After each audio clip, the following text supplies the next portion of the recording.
आज किचनमध्ये माझा इतका मूड खराब होऊन गेला ना, ते काय ते तुम्हाला पुढे दाखवते. त्याच्या अगोदर ना सकाळची छान अशी देवपूजा करून घेतली आणि त्याच्यानंतर आज नाश्त्यामध्ये ना बाजरीचं पीठ, बेसन आणि पालक घालून ना छान चिला बनवून घेतलेला होता. जसं बेसनचं लागतं ना सेम तशीच टेस्ट येत होती.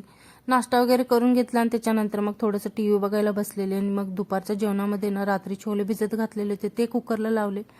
शिजल्यानंतर तडका टाकला आणि त्याच कुकरमध्ये ना परत डाळ लावून घेतली आणि परत मी टीव्ही बघायला बसले. अजितदादांचा अंतिम संस्कार चालला होता म्हणून म्हणलं चला थोडा वेळ बघूया. तोपर्यंत त्या सिगडीवरती ना की कुकरमधलं सगळे डाळीचं पाणी ना सगळं गॅसवरती पडलेलं होतं. ते राडा काढायच्या अगोदर म्हणलं इकडे शेवायची खीर पण ठेवलेली होती, ती पण माझ्याकडून जळून गेली. तर आज माझा इतका मूड खराब होऊन गेला ना. जेवण वगैरे केलं आणि त्याच्यानंतर तनीच्या पप्पांनी ना हे मसाला ताक आणले होते. मग दुपारच्या वेळेला दोघांनी मस्त असं ते ताक पिऊन घेतलं.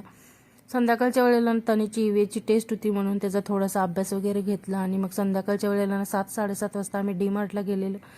तनीचे पप्पा सुजलकडे जाणार होते म्हणून त्याला थोडंसं खायला वगैरे आणायचं होतं. मग घरी येताना ना थोडासा उशीर झालेला तर पिठलं आणि चपातीचं जेवण होतं. पण तनिषला मात्र एक नाही मस्त असं जेवण भेटलेलं. तर कसा वाटला माझा छोटासा मिनी ब्लॉग? आवडला असेल तर लाईक, शेअर आणि चॅनलला सबस्क्राईब करा.